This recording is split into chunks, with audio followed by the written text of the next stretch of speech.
नमस्कार, स्वागत है आप सभी का अभिराम क्लासेज के डिजिटल प्लेटफॉर्म पर। दोस्तों, आज की इस क्लास में अपन पढ़ने वाले हैं इंट्रोड्यूसरी वेटनरी एनाटॉमी यानी परिचयात्मक पशु रचना विज्ञान, जिसमें अपन पढ़ते हैं दोस्तों कि पशुओं के शरीर की बनावट कैसी होती है, संरचना कैसी होती है, कौन कौन से अंग होते हैं, कौन कौन से अंग तंत्र होते हैं, कौन कौन से टिश्यूज होते हैं, इनके बारे में अपन वेटनरी एनाटॉमी में पढ़ते हैं। वेटनरी एनाटॉमी दोस्तों बहुत बड़ा सब्जेक्ट है और अपने एग्जाम में यानी पशुधन सहायक भर्ती परीक्षा में यहाँ से बहुत सारे क्वेश्चन पूछे जाते हैं।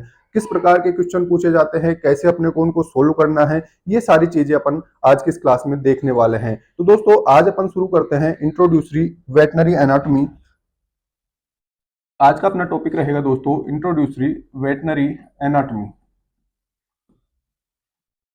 हिंदी में इसको बोल देंगे दोस्तों परिचयात्मक पशु शरीर रचना विज्ञान। शरीर रचना, रचना का मतलब क्या होता है दोस्तों? उसकी बनावट। ठीक है, शरीर किस प्रकार से बना हुआ है, किन किन चीजों से मिलकर शरीर का निर्माण होता है, कौन कौन से अंग होते हैं, कौन कौन से टिश्यूज होते हैं, कौन कौन से सिस्टम होते हैं, ये सारी चीज इसमें पढ़ेंगे। जैसे सामान्य बात करें दोस्तों, तो एक व्यक्ति या एक पशु के शरीर की बनावट में कौन कौन से अंग होते हैं, सामान्य जैसे अपन बात करें, पाचन तंत्र होता है, इसमें श्वसन तंत्र होता है, इसमें जनन तंत्र होता है, इसमें विभिन्न प्रकार के तंत्र होते हैं शरीर में। ठीक है, इन सब से मिलकर क्या बनता है? शरीर बनता है। अब पाचन तंत्र की बात करेंगे दोस्तों, तो इसमें कौन कौन से पार्ट होते हैं? मुख गुहा होती है, ठीक है, ग्रसनी होती है, स्टोमक होता है, या जैसे अपन रूमिनेंट्स की बात करेंगे वहां रूमन के बारे में पढ़ेंगे, रूमन के कौन कौन से पार्ट्स होते हैं। ठीक, आगे चलेंगे छोटी आंत पढ़ेंगे, बड़ी आंत पढ़ेंगे। ये सारी चीजें अपन किसमें पढ़ते हैं दोस्तों? पर पशु शरीर रचना विज्ञान यानी वेटनरी एनाटॉमी में पढ़ते हैं। तो आज अपन वेटनरी एनाटॉमी दोस्तों स्टार्ट कर रहे हैं, जिसमें अपन वेटनरी एनाटॉमी से संबंधित कुछ सामान्य टर्मिनोलॉजी यानी सामान्य शब्दावली, जहां से अपने एग्जाम में क्वेश्चन बनते हैं, वो पढ़ने वाले हैं। उसके अलावा दोस्तों यहाँ पढ़ेंगे अपन हड्डियों के बारे में यानी अस्थियों के बारे में कुछ सामान्य जानकारी अपन यहाँ पे लेने वाले हैं। तो दोस्तों, आज की क्लास स्टार्ट करते हैं अपन, जिसमें सबसे पहले अपन पढ़ेंगे कि पशु शरीर रचना विज्ञान यानी शरीर की जो बनावट का अध्ययन है, बनावट का अध्ययन है, ये किस तरीके से करेंगे अपन, ये देखने वाले हैं। इसको क्या बोला अपन ने? वेटनरी एनाटॉमी बोला है। तो देखिए दोस्तों, अपना जो शरीर है, अपना जो शरीर है या बॉडी है, इसमें क्या होते हैं दोस्तों? बहुत सारे अंग तंत्र होते हैं, अंग तंत्र। ठीक है, यानी बहुत सारे सिस्टम्स होते हैं। सिस्टम की बात करें अपन, जैसे पाचन तंत्र होता है यानी डाइजेस्टिव सिस्टम होता है, रेस्पिरेटरी सिस्टम होता है, रिप्रोडक्टिव सिस्टम होता है, यूरिनरी सिस्टम होता है। इस प्रकार से बहुत सारे अंग तंत्रों से मिलकर क्या बना होता है? शरीर बना होता है। और ये जो अंग तंत्र है दोस्तों, ये किससे मिलकर बना होगा? अंगों से मिलकर बना होगा। ठीक है, बहुत सारे अंग मिलके क्या बनाते हैं? एक अंग तंत्र बनाते हैं, और बहुत सारे अंग तंत्र मिलके क्या बना देते हैं? शरीर का निर्माण करते हैं। अब ये जो अंग होते हैं दोस्तों, ये किससे बने होते हैं? ऊतक से बने होते हैं। ठीक है, यानी टिश्यूज, विभिन्न प्रकार के ऊतक होते हैं, उनसे क्या बनते हैं? अंग बनते हैं। उसी प्रकार से जो टिश्यू होता है, इसका निर्माण किससे होता है दोस्तों? कोशिकाओं से होता है। ठीक है, क्या बोला मैंने? कोशिका।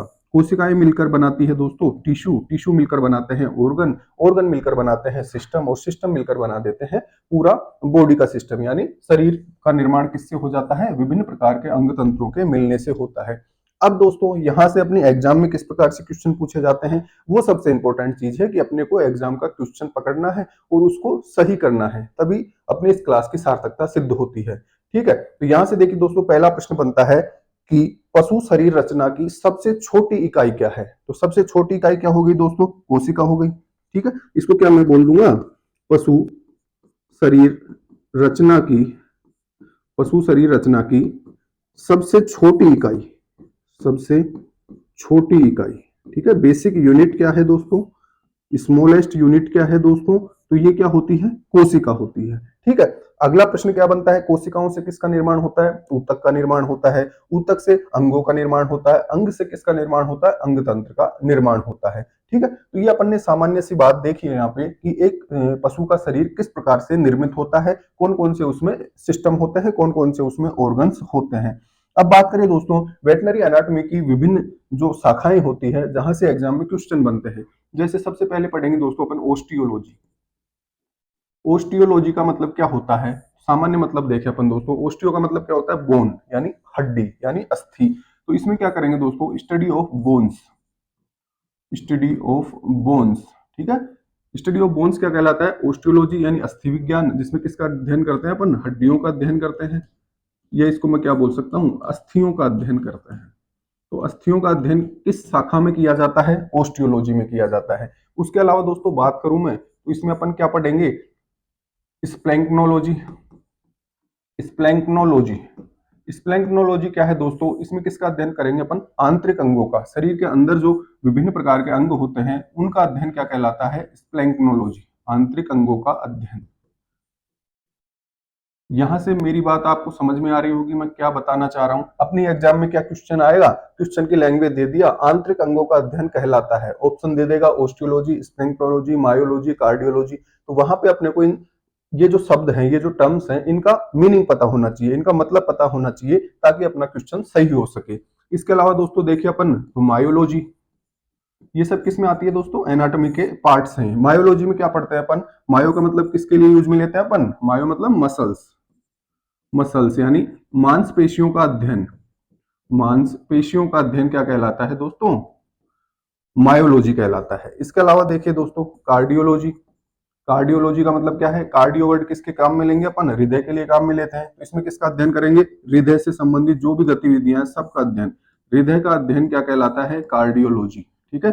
और हृदय का जो स्पेशलिस्ट होता है, हार्ट का जो स्पेशलिस्ट होता है, उसे क्या बोल देते हैं अपन? कार्डियोलॉजिस्ट। वो सब कहां से आया है? यहीं से आया है। मायोलॉजिस्ट क्या होगा?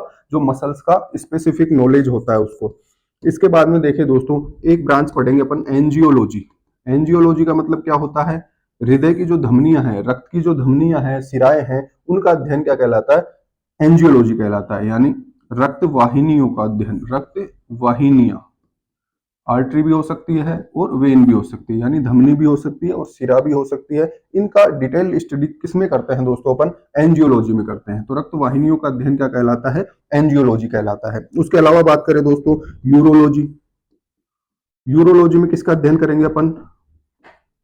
इसमें करेंगे दोस्तों अपन मूत्रवाहक तंत्र, यानी यूरिनरी सिस्टम।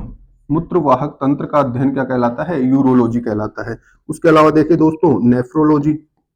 नेफ्रोलॉजी में किसका अध्ययन किया जाता है? किडनी से रिलेटेड जो भी स्टडीज है, किडनी यानी वृक्क, इसका अध्ययन क्या कहलाता है? नेफ्रोलॉजी कहलाता है। उसके अलावा और बात करें दोस्तों तो यहाँ पे अपन ले सकते हैं एस्थेसियोलॉजी।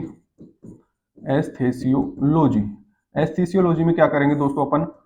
जो भी ज्ञानेंद्रियां हैं, ज्ञानेंद्रियां, ज्ञानेंद्रियों का अध्ययन क्या कहलाता है? एस्थेसियोलॉजी कहलाता है। ज्ञानेंद्रियों का मतलब क्या होता है? आंख, नाक। आंख से क्या करते हैं अपन? लाइट का, विजन का अपने को ज्ञान होता है। नाक से गंध का ज्ञान होता है। ठीक है। त्वचा हो गई, स्पर्श का ज्ञान होता है, ठंडे गर्म का एहसास होता है। तो ये जो ज्ञानेंद्रियां होती है, इनका अध्ययन क्या कहलाता है दोस्तों? एस्थेसियोलॉजी कहलाता है। उसके अलावा और बात करें दोस्तों तो इसमें क्या ले सकते हैं अपन? डर्मेटोलॉजी। डर्मेटोलॉजी का मतलब क्या होता है? त्वचा। डर्मेटो, ये जो वर्ड है डर्मो, इसका मतलब क्या होता है? त्वचा से संबंधित जो भी अध्ययन होते हैं वो कहाँ किए जाते हैं? डर्मेटोलॉजी में किए जाते हैं। त्वचा से संबंधित अध्ययन डर्मेटोलॉजी में करेंगे। उसके अलावा दोस्तों और बात करें अपन तो इसमें क्या ले लेंगे? डेस्मोलॉजी। डेस्मोलॉजी में किसकी स्टडी करेंगे अपन? लीगामेंट से रिलेटेड जो भी स्टडी है वो कहाँ करेंगे? डेस्मोलॉजी। लीगामेंट्स क्या होते हैं? लीगामेंट्स हिंदी में क्या बोल देंगे इसको? स्नायु तंत्र, स्नायु। लीगामेंट्स क्या होते हैं दोस्तों? लीगामेंट्स वे संरचनाएं हैं जो एक हड्डी को दूसरी हड्डी से जोड़ती है। आगे जब अपन ऑस्टियोलॉजी पढ़ेंगे, डेस्मोलॉजी पढ़ेंगे, वहां पे विभिन्न प्रकार के जॉइंट्स पढ़ेंगे अपन। ठीक है, जॉइंट्स पढ़ेंगे तो वहां पे लीगामेंट्स को पढ़ेंगे अपन। लीगामेंट्स की स्टडी क्या कहलाती है? डेस्मोलॉजी। उसके अलावा दोस्तों एक ले सकते हैं अपन आर्थ्रोलॉजी। आर्थ्रोलॉजी में क्या पढ़ेंगे दोस्तों अपन? जॉइंट्स का अध्ययन। ठीक है, विभिन्न प्रकार के जो जोड़ हैं शरीर में, उनकी स्टडी क्या कहलाती है? आर्थ्रोलॉजी कहलाती है। तो ये विभिन्न ब्रांचेज होती है वेटनरी एनाटॉमी की, जिसमें विभिन्न प्रकार के सिस्टम्स, विभिन्न प्रकार के ऑर्गन्स की स्टडी अपन करते हैं। दोस्तों ऑस्टियोलॉजी को अपन स्टार्ट करें। ऑस्टियोलॉजी, ऑस्टियोलॉजी में क्या पढ़ेंगे अपन? क्या देखा अपन ने कि अस्थियों का अध्ययन, अस्थि, अस्थियों का अध्ययन क्या कहलाता है? ऑस्टियोलॉजी। अस्थि से क्या मतलब हो गया? शरीर में जो भी हड्डियां हैं, हड्डियों का अध्ययन करेंगे यहाँ, हड्डियों का अध्ययन। यानी ऑस्टियोलॉजी क्या हो गया? स्टडी ऑफ बोन्स हो गया, स्टडी ऑफ बोन्स। ये क्या कहलाता है दोस्तों? ओस्टियोलॉजी कहलाता है। एग्जाम में सिंपल सा क्वेश्चन आता है, ओस्टियोलॉजी क्या है? नीचे दे देगा वो, हड्डियों का अध्ययन है, मांसपेशियों का अध्ययन है, लिगामेंट्स की स्टडी है, या मूत्रवाहक तंत्र का अध्ययन है। इस प्रकार से वो ऑप्शन दे देगा कुछ भी, और अपने को राइट आंसर टिक करना होता है उसमें, स्टडी ऑफ बोन्स। ठीक है। अब बात करें दोस्तों, अस्थि होती क्या है, बोन क्या होती है, इसकी परिभाषा की बात करें तो अस्थि की परिभाषा क्या देंगे अपन? तो देखिए, कठोर ऊतक जो होते हैं शरीर के, जो कि शरीर का ढांचा बनाते हैं, शरीर की संरचना में बेसिक जो कार्य करते हैं वो कौन करता है? हड्डियां करती हैं। तो कठोर ऊतक होते हैं, हार्ड टिश्यूज होते हैं, जो शरीर का ढांचा निर्माण करते हैं, उसे क्या बोलते हैं? अपन बोन कहते हैं। सामान्य बोन की स्ट्रक्चर अपन देखें दोस्तों, तो इस प्रकार से ये बोन की स्ट्रक्चर ऐसे होती है। ठीक है। आगे डिटेल में अपन पढ़ेंगे बोन की जो लेयर्स होती है, विभिन्न क्या क्या होते हैं, इसके सिरों को क्या क्या बोलते हैं, बोन के अंदर क्या होता है, बोन मैरो होता है, अस्थि मज्जा जिसे अपन बोलते हैं। ठीक है। बोन के अंदर क्या भरा होता है? तरल भरा होता है, जिसे किस नाम से जाना जाता है? अस्थि मज्जा के नाम से जाना जाता है। ठीक। अब क्वेश्चन क्या आता है दोस्तों अपनी एग्जाम में? अपनी एग्जाम में क्वेश्चन आता है अस्थि निर्माण, यानी अस्थि का या हड्डी का निर्माण कौन सी कोशिकाओं से होता है? पहला प्रश्न। दूसरा आता है जो हड्डी का एक्सेसिव पार्ट है या डैमेज्ड पार्ट है, उसको खत्म कौन करता है? वो अस्थि की मृत कोशिकाओं का भक्षण कौन करता है? मृत कोशिका का भक्षण कौन करता है? ये क्वेश्चन आता है अपने को एग्जाम में, ये क्वेश्चन पूछा जाता है। उसके अलावा दोस्तों एक प्रश्न बनता है कि अस्थि का निर्माण भ्रूण की कौन सी परत से होता है? अस्थि का निर्माण भ्रूण की कौन सी परत से होता है? कौन सी परत से होता है? भ्रूण की जो परत होती है दोस्तों, एंडोडर्म, मेसोडर्म, एक्टोडर्म, वो पूछना चाहता है। तो देखिए, इन तीनों प्रश्नों को अपन हल करें यहाँ पे। तो अस्थि का जो निर्माण होता है दोस्तों, इन कोशिकाओं को बोलते हैं अपन ओस्टियोब्लास्ट। ओस्टियोब्लास्ट क्या है? ओस्टियोब्लास्ट वे कोशिकाएं हैं जो नई हड्डियों का निर्माण करती है। ठीक है। अस्थि की मृत कोशिकाओं का भक्षण करने वाली जो कोशिका है, उन्हें कहते हैं दोस्तों ओस्टियोक्लास्ट। ओस्टियोक्लास्ट का मतलब क्या है? वे कोशिकाएं जो अस्थि की मृत कोशिकाओं का भक्षण कर रही है, उनको खत्म कर रही है, उसे क्या बोल देंगे? ओस्टियोक्लास्ट बोल देंगे। और ओस्टियोब्लास्ट किसे बोल देंगे? जो अस्थि का निर्माण करने वाली कोशिकाएं हैं। अगला प्रश्न है दोस्तों, अस्थि का निर्माण किस परत से होता है? भ्रूण की किस परत से होता है? तो इसका सही आंसर क्या करना है दोस्तों? मीजोडर्म। ठीक। मीजोडर्म से किसका निर्माण होता है? हड्डियों का निर्माण होता है। भ्रूण के निर्माण के समय 3 परतों का निर्माण होता है, एक्टोडर्म, एंडोडर्म, मीजोडर्म। मीजोडर्म सबसे मध्य की परत होती है, जिससे किसका निर्माण हो रहा है? हड्डियों का निर्माण हो रहा है। तो ये सिंपल से क्वेश्चंस हैं जो अपने एग्जाम में पूछे जाते हैं। आगे बात करें दोस्तों, तो जो अस्थियां हैं, इनको क्लासिफाई किया गया है। शरीर में विभिन्न प्रकार की अस्थियां पाई जाती हैं। ठीक है। जैसे कुछ हड्डियां लंबी हड्डियां होती है, कुछ चपटी हड्डियां होती है, कुछ छोटी हड्डियां होती है, या कुछ अनियमित हड्डियां होती है। और पक्षियों की बात करें तो उनमें न्यूमेटिक बोन्स होती है, वायवीय हड्डियां होती है, कुछ आंतरिक अंगों में हड्डियां उपस्थित होती है। तो उनके बारे में अपन यहाँ पे देखते हैं। तो देखिए, अस्थियों का वर्गीकरण अपन देखें।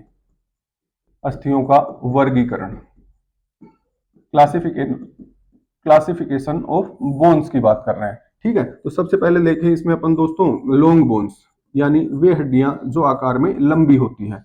ठीक है। लॉन्ग बोन्स कौन सी होगी? जो अपने हाथ पैरों में पाई जाने वाली हड्डियां हैं। ठीक है। जो लंबी हड्डियां होती हैं। जैसे एग्जाम्पल की बात करें तो इसमें क्या ले लेंगे अपन? ह्यूमरस। ह्यूमरस कहाँ पाई जाती है? अग्रपाद की हड्डी है। ठीक है। फीमर, शरीर की सबसे बड़ी हड्डी कौन सी होती है? फीमर होती है। ठीक। उसके अलावा मेटाकार्पल है, आगे वाले पैर में होती है। ये आगे डिटेल में पढ़ेंगे अपन कौन सी बोन कहाँ पे होती है और कौन से जॉइंट्स का निर्माण करती है। मेटाटार्सल की बात कर सकते हैं। मेटाटार्सल कहाँ पे होती है? पीछे वाले पैर में पाई जाने वाली लंबी हड्डी का उदाहरण है। एग्जाम में किस प्रकार से क्वेश्चन आता है दोस्तों? क्वेश्चन दे दिया मैंने, क्वेश्चन में क्या दे दिया मैंने? फीमर है, फीमर है। ऑप्शन ए दे दिया लॉन्ग बोन। ठीक है। किस प्रकार की हड्डी ये पूछना चाह रहा है। ऑप्शन बी दे दिया शॉर्ट बोन। ऑप्शन सी में दे दिया मैंने, ऑप्शन सी मैंने दे दिया फ्लैट बोन, यानी चपटी हड्डी का उदाहरण है। और ऑप्शन डी दे दिया मैंने कोई नहीं, नन ऑफ द अबव, कोई नहीं। तो इसका सही आंसर क्या हो जाएगा दोस्तों? फीमर क्या है? इसका एग्जाम्पल है फीमर लॉन्ग बोन का। ठीक है। तो इसका सही आंसर क्या है? Option number A. तो इस प्रकार से अपने एग्जाम में बहुत ही सिंपल से क्वेश्चन आते हैं, जिनको इस तरीके से अपन सोल्व कर सकते हैं। दूसरी बात करें दोस्तों, लॉन्ग बोन के बाद अपन ले शॉर्ट बोन्स, यानी वे हड्डियां जो आकार में छोटी होती है, शॉर्ट बोन्स। शॉर्ट बोन्स में कौन सी हड्डियां आएगी? जो आकार में छोटी होती है। इसके एग्जाम्पल की बात करें दोस्तों, तो यहाँ पे क्या लेंगे अपन? कार्पल बोन या टार्सल बोन। कार्पल कहाँ होते हैं? आगे वाले पैर में होते हैं। टार्सल कहाँ होते हैं? पीछे वाले पैर में होते हैं। उसके अलावा डिजिट्स, जो फेलिंग्स होती है, उनकी डिजिट्स होती है, वो भी क्या है? शॉर्ट बोन का एग्जाम्पल है। उसके अलावा देखिए दोस्तों, अगला चपटी हड्डियां, हिंदी में बात करें तो चपटी यानी फ्लैट बोन्स, वे हड्डियां जो चपटी होती है। जैसे इसके उदाहरण की बात करें दोस्तों, तो इसका एग्जाम्पल क्या हो जाएगा? स्कैपुला। स्कैपुला आगे वाले पैर में पाई जाने वाली हड्डी है, स्कैपुला। उसके अलावा बात कर सकते हैं दोस्तों अपन रिब्स, यानी जो पसलियां होती है, वो भी किसका एग्जाम्पल है? चपटी बोन का, चपटी हड्डियों का उदाहरण है। उसके अलावा स्टर्नम भी यहाँ पे ले सकते हैं अपन। स्टर्नम भी किसका एग्जाम्पल है? चपटी हड्डी का उदाहरण है। उसके अलावा बात करें दोस्तों नेक्स्ट, तो यहाँ पे अपन लेंगे अनियमित हड्डियां, अनियमित अस्थियां, अनियमित हड्डियां। अनियमित हड्डियां कौन सी होती है? इरेगुलर बोन्स, वे हड्डियां जिनका आकार अनियमित होता है, यानी जिनका आकार निश्चित नहीं होता है, अनियमित प्रकार का होता है, उन्हें क्या बोलते हैं? Irregular bone. इसके एग्जाम्पल की बात करें दोस्तों, तो इसमें क्या आ जाएगी? कशेरुक दंड की हड्डियां, कशेरुक दंड। कशेरुक दंड होता है वो विभिन्न प्रकार की छोटी छोटी हड्डियों से मिलकर बना होता है। आगे पूरी डिटेल में अपन पढ़ेंगे कौन कौन सी हड्डियां होती है, सैक्रम पार्ट कौन सा होता है, सर्वाइकल पार्ट कौन सा होता है, कौन कौन सी हड्डियां उसमें होती है, कितनी होती है, ये अपने एग्जाम में पूछे जाते हैं। अभी क्या देख रहे हैं अपन कि कशेरुक दंड में पाई जाने वाली हड्डियां, जैसे एटलस हो गई, एक्सिस हो गई, ठीक है, ये सभी किसके एग्जाम्पल होते हैं? अनियमित हड्डी के एग्जाम्पल होते हैं। उसके अलावा दोस्तों बात करें अपन नेक्स्ट, इसमें अपन लेंगे वायुवीय हड्डियां, यानी न्यूमेटिक बोन्स। नाम से पता लग रहा है, वे हड्डियां जिनमें क्या होते हैं? वायु कोष बने होते हैं। ये हड्डियां किसमें पाई जाती है दोस्तों? बर्ड्स में, यानी पक्षियों में पाई जाने वाली हड्डियां कैसी होती है? Pneumatic bones. जो लार्ज बोन होती है, लॉन्ग बोन्स होती है, उनमें क्या होते हैं? छेद होते हैं, उनमें हवा भरी होती है, ताकि पक्षी का जो वजन है वो कम रहे और उसको उड़ने में आसानी रहे। तो वायुवीय हड्डियां कहाँ पाई जाएगी दोस्तों? बर्ड्स की जो लॉन्ग बोन्स होती है, जैसे बर्ड की बात करें, ह्यूमरस है, ठीक है, फीमर है, इनके शरीर में पाई जाने वाली जो लंबी हड्डियां हैं, उनमें वायु कोष बने होते हैं, और वो किसका एग्जाम्पल होते हैं? न्यूमेटिक बोन का। नेक्स्ट देखिए दोस्तों, तो इसमें अपन ले सकते हैं सीसामोइड बोन। सीसामोइड बोन बहुत ही इंपॉर्टेंट चीज है ये, सीसामोइड हड्डियां या सीसामोइड अस्थियां। ये हड्डियां क्या होती है दोस्तों? बीज के आकार की होती है, बहुत छोटी छोटी हड्डियां होती है, और बहुत ही इंपॉर्टेंट रोल इनका होता है। कहाँ कहाँ पे होती है, कितनी होती है, ये सारी चीजें अपन आगे पढ़ने वाले हैं। सीसामोइड बोन का एग्जाम्पल क्या होता है? यहाँ पे देखेंगे अपन पटेला, ठीक है। पटेला कहाँ पाई जाती है? पीछे वाले पैर में पाई जाती है, स्टाइफल जॉइंट में होती है। दोनों पैरों में मिला के कितनी होती है? 2 होती है, ठीक है। एमपीडी जो अपन करते हैं वो किससे संबंधित होती है? पटेला से होती है। पटेला पीछे वाले पैर की अस्थि है। आगे बात करें दोस्तों, अपन पढ़ रहे हैं अस्थियों के प्रकार, तो नेक्स्ट ले अपन दोस्तों इसमें आंतरिक हड्डियां। सबसे इंपॉर्टेंट, यहाँ से अपनी एग्जाम में एक क्वेश्चन निश्चित रूप से आएगा। आंतरिक हड्डियां, इंग्लिश में क्या बोल देंगे इसको अपन? Visceral bones. विसरल बोन का मतलब क्या हो गया दोस्तों? वे हड्डियां जो आंतरिक अंगों में पाई जाती है, ठीक है। कौन सी हड्डियां लेंगे इसमें? वे हड्डियां जो आंतरिक अंगों में पाई जाती हैं। एग्जाम्पल की बात करें दोस्तों, ओस पेनिस। ओस पेनिस किसका एग्जाम्पल है? आंतरिक हड्डी का एग्जाम्पल है, यानी पेनिस के अंदर हड्डी पाई जाती है, इसे क्या बोलते हैं दोस्तों? ओस पेनिस बोलते हैं। ये किस में होती है? डॉग्स में होती है, कुत्ते में पाई जाता है। ओस पेनिस संख्या कितनी हो गई? 1 हो गई, ठीक है। ये क्वेश्चन अपनी एग्जाम में पूछा जाता है। और आंतरिक हड्डियों के एग्जाम्पल ले दोस्तों, तो इसमें क्या लेंगे अपन? ओस ऑप्टिकस। ऑप्टिकस से पता लग रहा है कहाँ पाई जाएगी? आंख में पाई जाएगी, ठीक है। जो पलक होती है आंख की, उसमें पाई जाती है। किसमें पाई जाएगी? मुर्गे में पाई जाएगी। संख्या कितनी हो जाएगी? दोनों आंखों में 1 1, यानी 2 होगी इसकी संख्या। ओस पेनिस हो गया, ओस ऑप्टिकस हो गया। उसके अलावा बात करें दोस्तों, ओस कोर्डिस। कोर्डिस का मतलब क्या है? हार्ट से संबंधित है। किसमें पाई जाती है? कैटल में, यानी गाय के हृदय में पाई जाने वाली हड्डी कौन सी है? ओस कोर्डिस। इसकी भी संख्या कितनी होती है दोस्तों? 2 होती है। ये सारे क्वेश्चन एग्जाम में पूछे जाते हैं। ओस कोर्डिस क्या होता है, कितना होता है, किस में होता है। उसके अलावा बात करें दोस्तों, ओस रोस्ट्रेल। ओस रोस्ट्रेल जो होता है दोस्तों, सुअर के स्नाउट में पाई जाती है। किसमें पाई जाती है? ओस रोस्ट्रेल सुअर में पाई जाएगी। संख्या कितनी होती है इसकी? 1 होती है। उसके अलावा बात करें दोस्तों, ओस फ्रेनिक।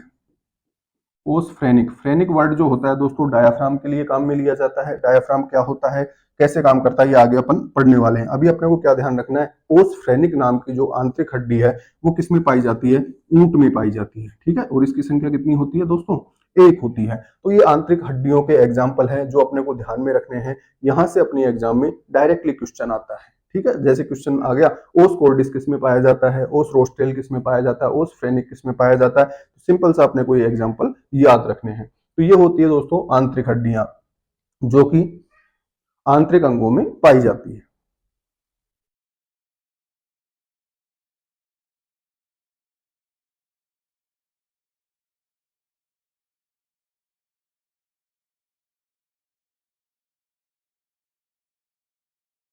तो दोस्तों आज की क्लास में अपन ने वेटनरी एनाटॉमी से संबंधित कुछ सामान्य सी जो टर्म्स होती है, जो शब्द होते हैं, उनके बारे में देखा है। उसके अलावा दोस्तों अपन ने क्लासिफिकेशन ऑफ बोन पढ़ा है, यानी अस्थियों का जो वर्गीकरण होता है वो पढ़ा है। अब आगे वाली क्लासेज में अपन हड्डियों के विभिन्न प्रकार जो होते हैं, ये जो हड्डियां अपन ने पढ़ी है, इनके बारे में डिटेल से पढ़ेंगे। तो आज की क्लास में दोस्तों इतना ही, मिलते हैं अगली क्लास में। धन्यवाद।